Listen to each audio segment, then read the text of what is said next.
সর্বজনীন pension scheme প্রত্যয় নিয়ে শিক্ষক নেতৃবৃন্দের সঙ্গে আগামীকাল বৈঠকে বসবে আওয়ামী লীগের সাধারণ সম্পাদক। তবে আলোচনায় বসার আমন্ত্রণ পেলেও সর্বাত্মক কর্মবিরতি কর্মসূচি চালিয়ে যাবার ঘোষণা দিয়েছেন আন্দোলনরত বিশ্ববিদ্যালয়ের শিক্ষকরা। জয়ন্ত কর্মকারের রিপোর্ট। প্রত্যয় স্কিম বাতিল সহ ৩ দফা দাবিতে টানা তৃতীয় দিনের মতো চলছে শিক্ষকদের কর্মবিরতি। তাই তো গত দুদিনের মতো আজও বিশ্ববিদ্যালয়ের সব ধরনের কার্যক্রম বন্ধ রাখেন ঢাকা বিশ্ববিদ্যালয়ের শিক্ষকরা। সর্বাত্মক কর্মবিরতির অংশ হিসেবে সকালে কলাভবনের মূল ফটকে অবস্থান কর্মসূচি পালন করেন শিক্ষকেরা।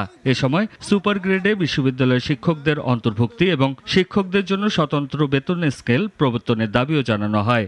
অর্থমন্ত্রী, আপনি যে ভাষায় এই যৌক্তিক আন্দোলনকে অযৌক্তিক বলেছেন, আমরা সেটিকেও প্রত্যাখ্যান করছি। এই আন্দোলনটা হচ্ছে পরবর্তী প্রজন্মের জন্য, উচ্চশিক্ষার সংরক্ষণের জন্য। আমাদের এই চলমান আন্দোলন এবং শিক্ষা ব্যবস্থাকে পুনরায় চালু করার জন্য তাদের কোনো চিন্তা আছে কিনা।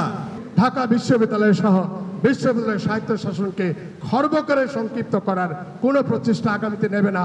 আমরা সকল মহলের কাছ থেকে এই প্রতিশ্রুতি চাই। বিশ্ববিদ্যালয় শিক্ষক ফেডারেশনের মহাসচিব জানান, আন্দোলনরত বিশ্ববিদ্যালয়ের শিক্ষকদের সঙ্গে কথা বলতে চান আওয়ামী লীগের সাধারণ সম্পাদক ওবায়দুল কাদের সাহেব আমার সাথে কথা বলেছেন। কাদের ভাই বললেন যে আমরা তোমাদের সাথে বসবো, আমরা সেখানে গিয়ে আমাদের দাবিগুলো উপস্থাপন করব। এদিকে আজও ঢাকা বিশ্ববিদ্যালয়ের রেজিস্ট্রার ভবনের সামনে প্রতিবাদ সমাবেশ করে কর্মকর্তা কর্মচারী ঐক্য পরিষদ।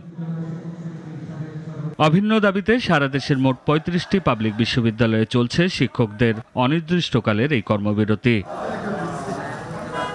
জয়ন্ত কর্মকার, নাগরিক, ঢাকা। ওয়ালটন ফ্রিজ কিনে অনেকের মতো আপনিও হয়ে যেতে পারেন মিলেনিয়াল। সেরা পণ্যের সেরা অফার।